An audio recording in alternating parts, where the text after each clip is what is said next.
Hey, what is up, YouTube? It's Rich. How's it going? All right, this is exciting. This is my second video for my Dungeons and Dragons channel. So if you didn't watch my first video, I started playing Dungeons and Dragons right around the time that all this stuff was coming out. I mean, 1980 would have been spot on. So I bought this new, probably right when it came out. I've been a professional comic book artist now for 23 years. And Dungeons and Dragons is coming in and out of my life about 4 times. I played really, really seriously as a kid. I was the dungeon master quite a bit, and I haven't played now in about 15 years. But the last time I was gaming was with a pretty famous comic book artist who I worked with named Jim Lee. Oh, my cat always talks when I do YouTube videos. But I for some reason I really wanted to revisit this book, so I haven't looked at this in years. But I'm actually I remember there being some pretty fleshed out characters in this. It's a lot of generic kind of rolled characters, but then also some sort of really cool characters. So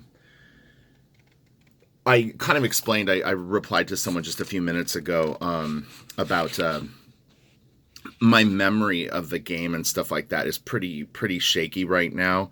I mean, like a lot of you, at one point in my life, I really did know this stuff inside and out. My friends and I were very into this, and I'm just kind of getting my feet back wet into it. But as a kid, I was subscribed to Dragon Magazine. I have almost everything from those days still here. So as I slowly uncover, I actually found a bunch of my lead figures that I had painted, and some of them are actually really cool.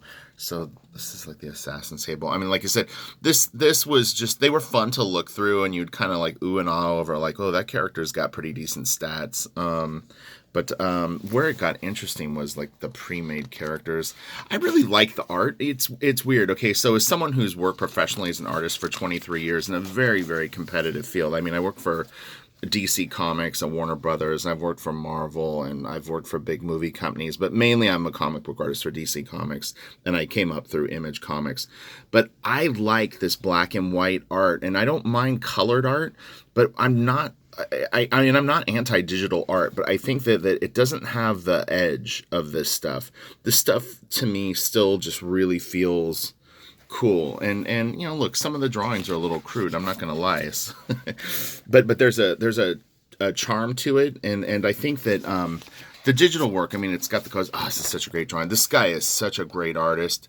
I think it's Jeff D is his name. This guy impacted myself and one of my friends who really is probably one of the greatest comic book artists in the last 20 or 30 years. We both loved this guy's stuff as a kid, and it was funny is that was one thing that we had in common when we met. But I mean, this is just this guy really had a gift for drawing, and this is pretty like a sketch. He could take that further, ink it and stuff. But his stuff always had a very nice gestural quality to it. So anyway, we've got all these tables. What I wanted to get to the pre-made characters. This is nice. Yeah, the way that he sort of shoves the hips out and then has the body back, and the hand. You see how the hand's kind of kinked. The fisted hand sort of goes back into space. It's really a nice gesture. Oh, this is gonna be so fun. I'm so looking forward to sitting down and looking at this stuff. It sucks because I have a lot of the newer stuff on PDF, and it's just my eyes aren't good enough to be on my phone for hours at a night looking at it. I need to get I have a laptop, but it would be fun to read. God, that is such a great drawing. Yeah, Jeff D again. Dude, this guy was such a stud. Man, that is great. This is the kind of art that I want to see now. What I'm considering doing, honestly, and it wasn't like I was just trying to figure out what I was gonna. Oh, Bugbear, they're so cool. I know I've been watching tons of Dungeons and Dragons channels, and I was watching interviews with Tim Kask, who as a kid I didn't know who that was. He I don't think worked for Dragon Magazine at the time when I got into it, and we weren't actually aware of Blackmore and Chainmail. I had never heard of that. I mean, but we were definitely early adopters of the first edition stuff. Again, this is all the cities and stuff.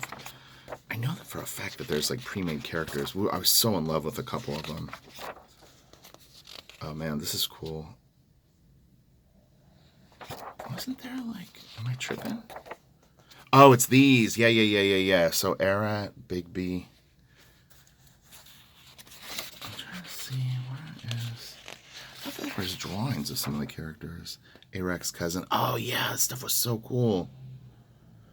So look, I'll be honest too, because we actually played a lot, but I don't think that we ever worked characters up probably higher than 5th or 6th level from the ground up, meaning starting at 1st level and working our way up. Generally what would happen is, oh yeah, this is such a cool drawing.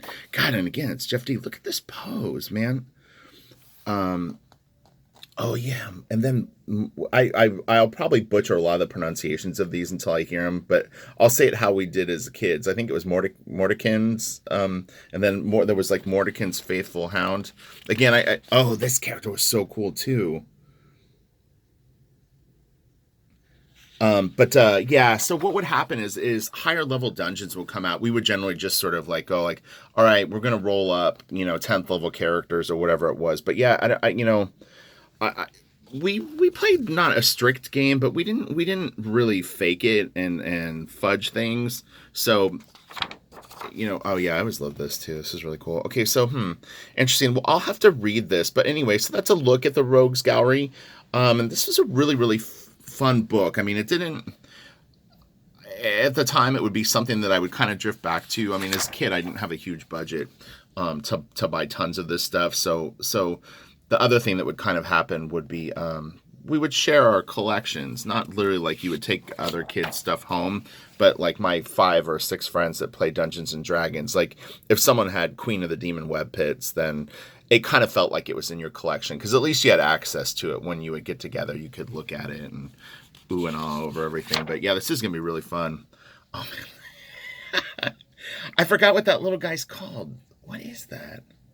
Hold on. Is it... I don't know what that is. I can't remember. I'm telling you, dude, I knew all this stuff. It's so frustrating. That's what happens when you were 10 years old and you played this stuff. So this is my growth curve on Dungeons and Dragons. I'll just throw it out really quick. Is I played from about 10 or 11 years old till about 16. I took maybe like a 4 or 5 year break, not intentionally, but just, you know what I mean? Like I had other stuff going on. And then when I was around 21 or 22, a couple of friends that I still knew as adults, we started playing and we kind of dragged in some of our friends who had never played, and it was tough because they weren't as focused. But then I met a guy when I was about 25 who was really into Dungeons and Dragons, and we started playing and painting figures, and he was way into it. So then the fourth time was again with my boss Jim Lee, who, like I said, he's a very famous comic book artist. And his writer Brandon Choi, and we would play up at Jim's house, and if I remember correctly, I was dungeon mastering for them, and I can't.